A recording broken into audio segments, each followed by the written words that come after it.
샬롬. 4월 30일 이슬기에 오신 여러분 환영합니다. 우리 요한복음 1장 12절 암송하고 시작하겠습니다. 영접하는 자, 곧 그 이름을 믿는 자들에게는 하나님의 자녀가 되는 권세를 주셨으니. 한 번 더 합니다.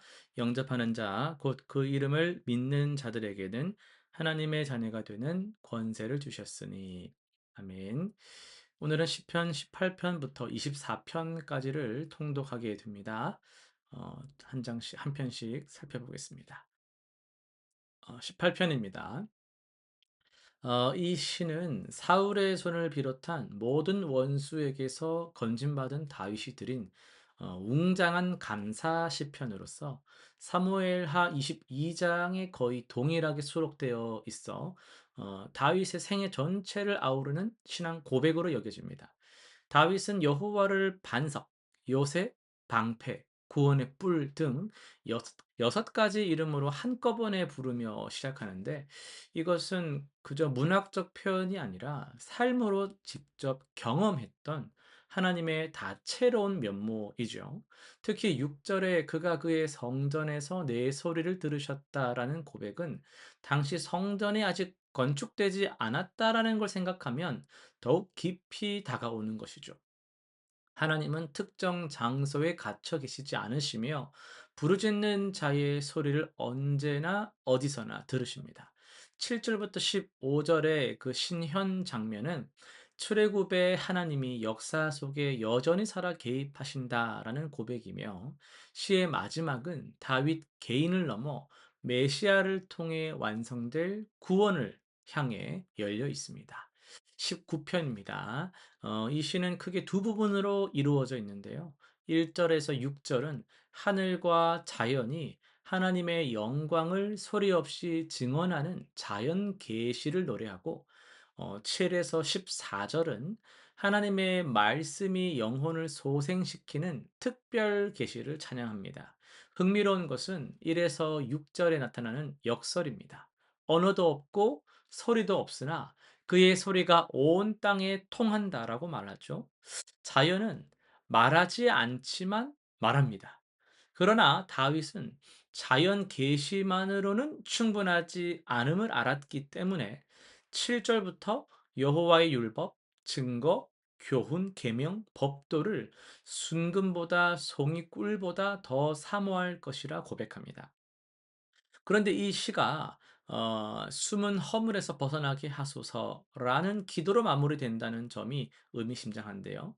말씀 앞에 설수록 자신의 부족함이 더 선명히 보이는 것, 그것이 바로 말씀이 주는 역설적인 은혜입니다. 20편과 21편은 한 번에 같이 한번 살펴보겠습니다. 이 두 시편은 전쟁을 앞두고 드리는 기도와 그리고 승리 후의 감사가 짝을 이루는 왕의 시편인데요. 이 시편에서 백성은 왕을 위해 하나님께 중보합니다. 핵심은 7절인데요.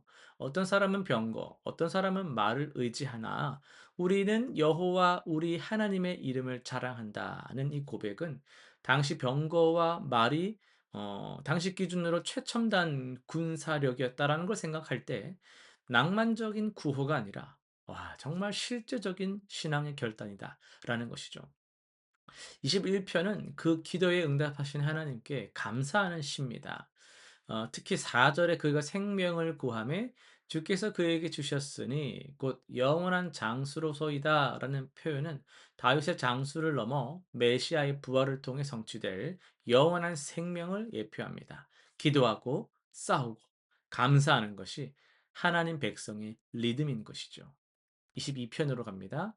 20편은 내 하나님이여 내 하나님이여 어찌 나를 버리셨나이까로 시작하는 가장 심오한 메시아 예언 시편입니다. 다윗은 자신의 극한의 고통을 묘사하지만 그 언어는 다윗 개인을 훨씬 뛰어넘습니다. 16절에 그 손발을 찌르는 묘사, 17절에 뼈가 드러나는 묘사, 18절에 옷을 나누고 제비 뽑는 묘사는 당시에는 존재하지 않았던 십자가형의 현장을 정확히 그리고 있잖아요. 예수님께서 십자가에서 이 시편의 첫 구절을 직접 인용하셨다는 사실이 이를 확증하죠. 그러나 이 시편은 어떻게 절망으로 끝나지 않습니다. 22 절부터 탄식의 찬양으로 전환이 되고요. 온 민족이 하나님께 돌아오는 구원의 완성으로 열립니다. 고통이 찬양이 되는 이 극적 반전이 복음의 심장입니다. 23편입니다. 성경 전체에서 가장 널리 사랑받는 이 시편은 단 6절 안에 신앙의 전 여정을 압축하고 있습니다. 목자의 신 하나님의 인도 아래 푸른 풀밭과 쉴만한 물가를 지나서 사망의 음침한 골짜기를 통과하고 원수의 목전에서 상을 받는 여정은 우리 삶의 실제 풍경과 놀랍도록 닮아 있죠. 3절의 의의 길은 히브리어 원문에서 단순히 도덕적으로 합당한 올바른 길 정도가 아니라 목자가 양을 안전하게 이끄는 길을 의미하면서 하나님께서 우리를 자기 백성을 그 길로 이끄시는 이유가 자기 이름을 위하여라는 점에도 주목할 필요가 있습니다. 우리의 공로 때문이 아닌 거예요. 6절의 선하심과 인자하심이 반드시 나를 따르리니에서 따르다에 해당하는 히브리어 라다프라는 단어는 본래 추격하다라는 뜻이 있는데요. 하나님의 선하심이 우리를 끝까지 놓치지 않고 뒤쫓는다라는 강렬한 이미지가 있습니다. 24편입니다. 이 시편은 예루살렘 성전 예배에서 언약궤가 성전으로 들어올 때 교창으로 불렸을 입성 예전 시편이라고 할 수 있어요. 1에서 2절은 어, 온 땅이 하나님의 것이라는 주권 선언으로 시작을 하고요. 3에서 6절은 그 거룩한 하나님의 산에 오를 수 있는 자가 누구인지를 묻습니다. 손이 깨끗하며 마음이 청결한 자라는 답변은 우리 모두에게 질문을 돌립니다. 과연 우리 중 누가 그 기준에 합당한가?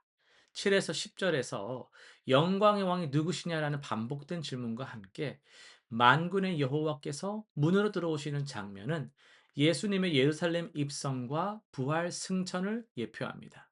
우리가 스스로는 결코 들어갈 수 없는 그 거룩한 곳에 영광의 왕이신 예수님이 먼저 들어가심으로 우리를 위한 길을 여셨습니다. 오늘은 시편 22편을 더욱더 자세히 한번 살펴볼 텐데요. 어, 내 하나님이여, 내 하나님이여, 어찌 나를 버리셨나이까? 여러분, 이보다 더 솔직한 기도가 있을까 싶습니다. 그리고 이보다 더 깊은 절망의 언어가 있을까 싶어요.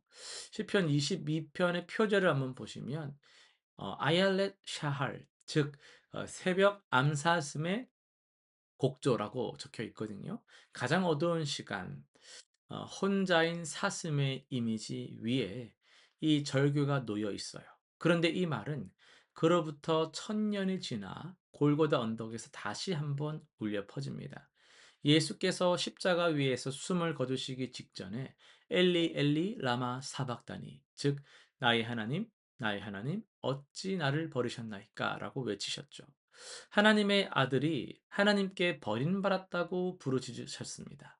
신학자들이 수천 년 동안 설명하려고 애써온 이 충격적인 장면의 실마리가 바로 오늘 본문 시편 22편 안에 담겨 있는 것이죠. 이 시편을 천천히 읽으면 놀라운 사실을 발견하게 됩니다. 다윗이 이 시를 기록하던 기원전 이제 10세기에는 십자가형이 아직 존재를 하지 않았어요.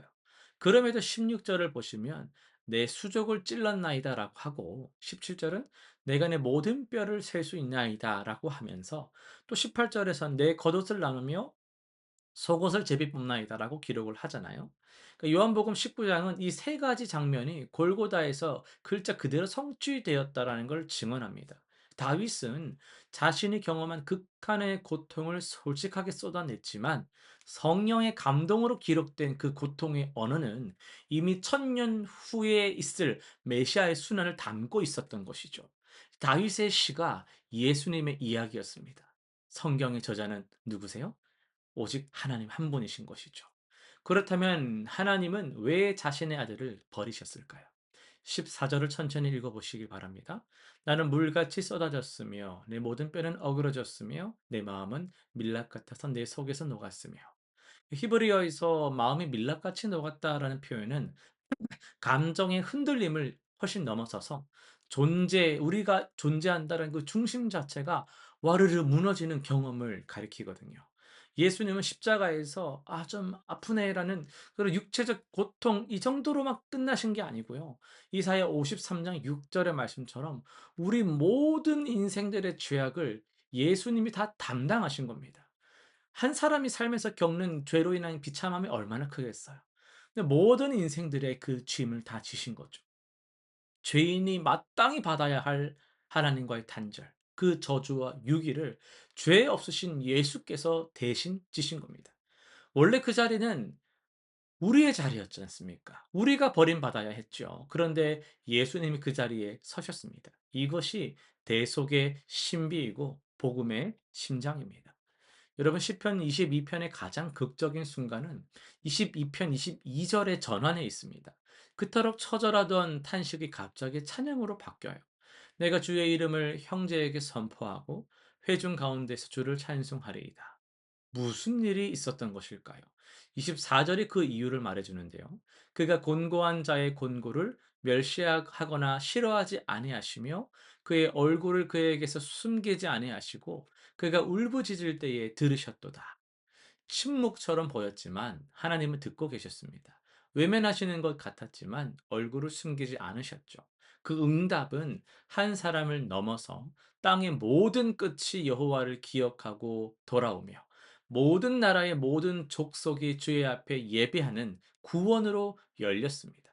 한 사람이 버림받음이 온 세상의 회복이 된 것. 이것이 십자가 복음의 구조죠. 그리고 31절의 마지막 선포에 주목하십시오.